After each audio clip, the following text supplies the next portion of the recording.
Syukur kepada Tuhan, Bapak Ibu yang terkasih, teman-teman di dalam Kristus Yesus, para pengasih Tuhan. Pada kesempatan ini kita perlu jelas mengenai bahwa apakah kita sudah beroleh selamat atau belum. Jadi itu kita perlu mengetahui siapa yang telah beroleh selamat. Jadi apakah yang perlu kita miliki jikalau kita benar-benar orang yang sudah diselamatkan oleh Allah. Yang pertama, saudari, teman-teman yang terkasih, para pengasih Tuhan, beroleh selamat sepenuhnya ditujukan kepada seseorang yang telah beroleh selamat, memperoleh kasih karunia keselamatan Kristus di hadapan Allah yang meliputi pengampunan atas dosa-dosanya. Kemudian dia menjadi orang yang tidak binasa, artinya tidak mendapat penghukuman kekal di dalam lautan api atau neraka, tetapi beroleh hidup yang kekal. Yang ketiga, dia menjadi orang yang dilahirkan kembali. Keempat, memiliki hayat kekal Allah. Dan kelima, menjadi anak Allah. Ini adalah sepenuhnya yang dikatakan kita menjadi orang yang telah beroleh selamat. Lalu, sebagai orang yang telah beroleh selamat, kita perlu adanya satu bukti atau satu jaminan yang menjamin bahwa kita benar-benar memang orang yang sudah beroleh selamat, supaya kita menjadi orang yang tidak diombang-ambingkan oleh berbagai angin pengajaran yang di luar, dari segala macam rupa-rupa angin pengajaran, sehingga kita menjadi orang yang teguh berpegang kepada perkataan firman. Maka pada kesempatan ini saya akan sharing kepada kita bukti-bukti bahwa kita sepenuhnya telah beroleh selamat. Pertama, perlu ada bukti yang di luar. Artinya sesuatu yang bisa kita pertanggungjawabkan, yang membuktikan kita ini benar-benar sudah beroleh selamat. Tidak lain adalah firman Tuhan sendiri atau Alkitab. Pertama, di dalam Markus pasal 16 ayat 16, Tuhan Yesus berkata bahwa siapa yang percaya dan dibaptis pasti diselamatkan.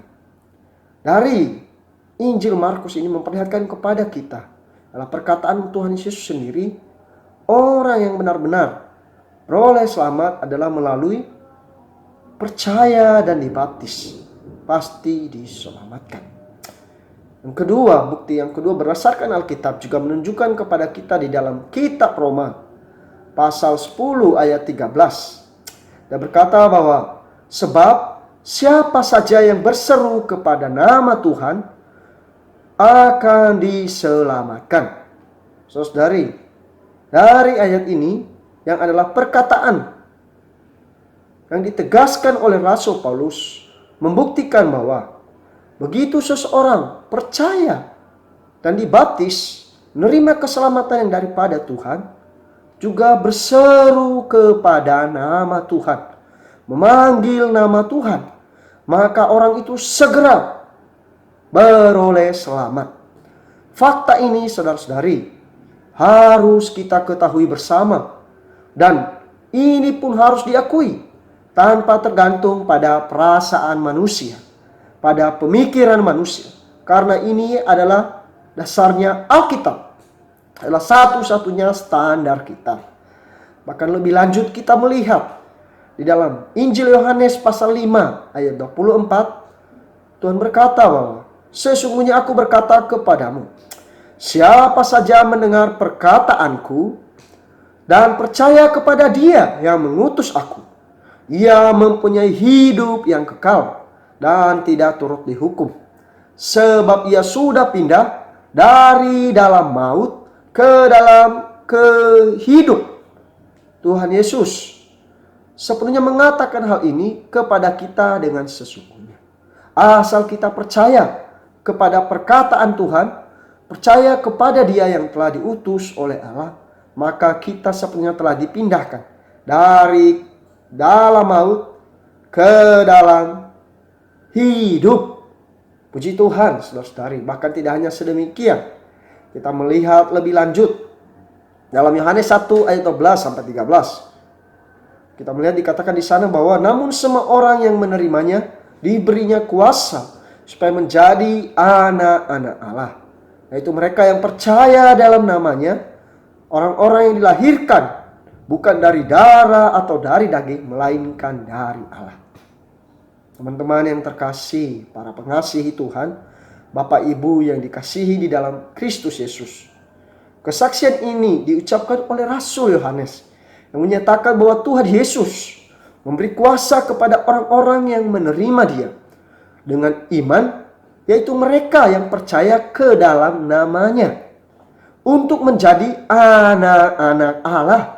Puji Tuhan, asal kita percaya ke dalam Dia, percaya ke dalam namanya, kita bisa menjadi anak-anak Allah. Oh, saudara-saudari, kuasa ini tidak lain adalah hayat Allah yang membawa kita menjadi orang yang dilahirkan kembali menjadi anak-anaknya. Ini dibuktikan oleh firman Alkitab dan bukan ditentukan oleh, seperti katakan tadi, bukan pemikiran manusia, perasaan kita, tetapi sepenuhnya oleh Alkitab. Untuk itu kita harus memahami bahwa firman Alkitab tidak dapat berubah atau dibatalkan. Sebaliknya bisa dipercaya dan diandalkan.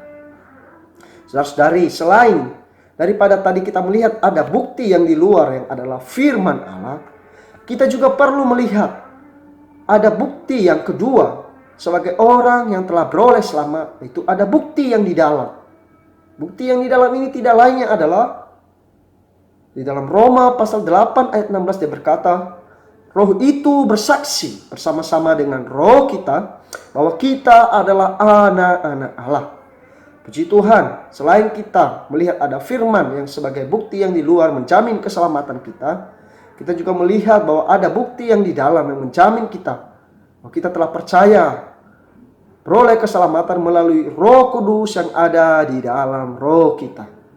Itu begitu kita percaya Tuhan menerimanya sebagai juru selamat kita, Allah segera mengaruniakan rohnya, yaitu Roh Kudusnya kepada kita, dan menaruh roh itu ke dalam roh kita.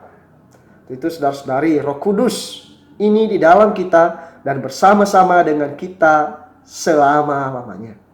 Bahkan roh ini dia bersaksi di dalam roh kita bahwa kita adalah anak-anak Allah yang dilahirkan oleh Allah. Untuk itu, setiap orang di antara kita yang percaya kepada Tuhan Yesus, kita bisa menyebut Allah sebagai Aba Bapa.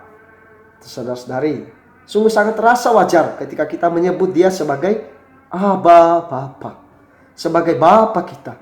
Ketika kita menyebutnya secara demikian, oh yakinlah di dalam Anda pasti sangat manis, sangat nyaman, karena kita memanggil Dia seperti Bapa kita. Hal ini dikarenakan tidak lain, kita sepenuhnya adalah anak-anak yang dilahirkan oleh Allah. Karena itu hayat Allah, Roh Putra Allah telah masuk ke dalam kita. Inilah satu bukti yang di dalam, bukti atas keselamatan kita di hadapan Allah, juga di hadapan musuhnya. Selain tadi kita melihat ada bukti yang di luar adalah firman, bukti yang di dalam adalah Roh Kudus, tidak lain lagi satu sisi ada bukti kasih atau bukti pengalaman hayat kita, di mana setiap orang percaya bahwa Yesus adalah Kristus, lahir dari Allah, dan setiap orang yang mengasihi Dia, yang dia melahirkan, mengalami juga mengasihi Tuhan, dia yang lahir dari Allah.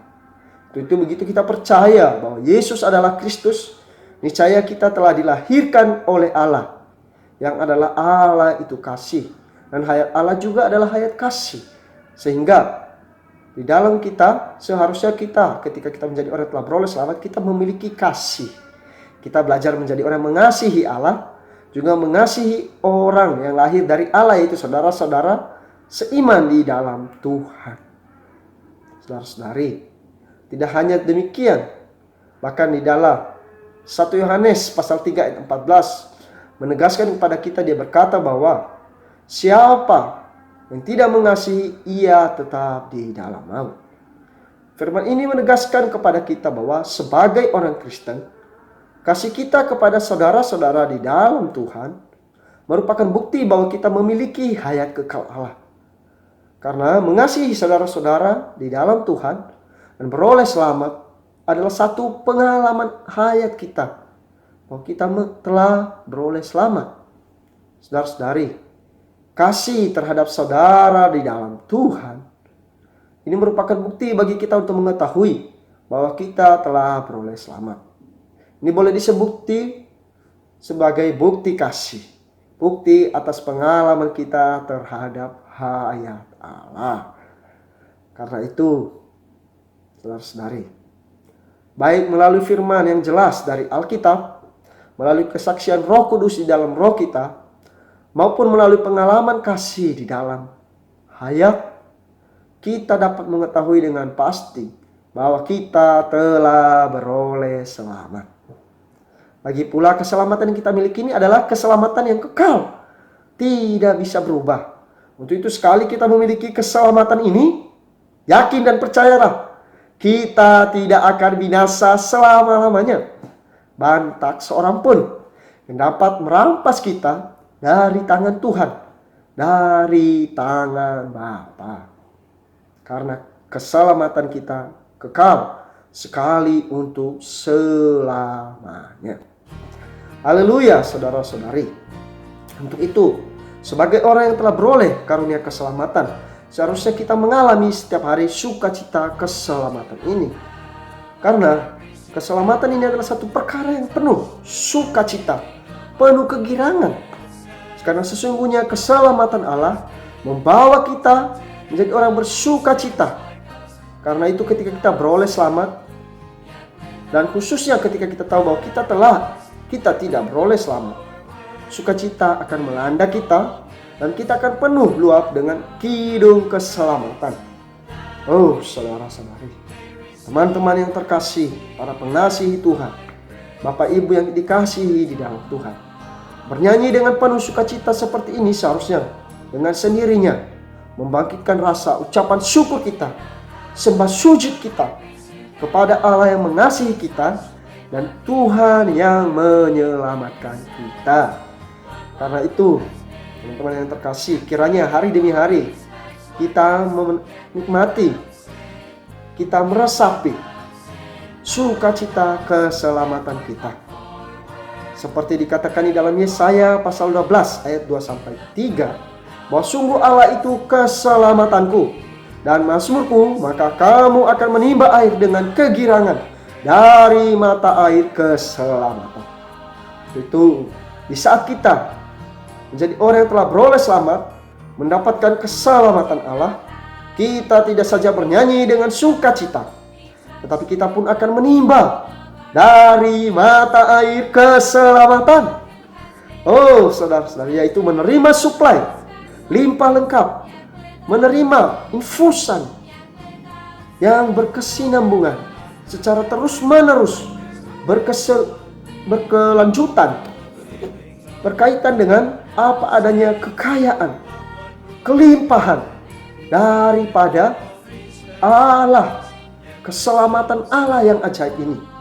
Untuk itu, kiranya ini menjadi pendorong dan kekuatan kita sebagai orang yang telah percaya kepada Tuhan, sebagai kaum beriman, sebagai orang Kristen, sehingga kita makin hari terus maju, kita bisa terlepas dari berbagai hal negatif, iri hati, ego, dengki, hawa nafsu, dari berbagai dosa, serta bisa mengalahkan musuh Allah iblis dan dunia ini yang sedang membelenggu kita. Puji Tuhan, kiranya Tuhan terus merahmati kita, merahmati penghidupan kita. Tuhan Yesus mengasihi kita. Tuhan Yesus memberkati kita. Saudara-saudari, Bapak Ibu yang terkasih, para pengasihi Tuhan. Haleluya.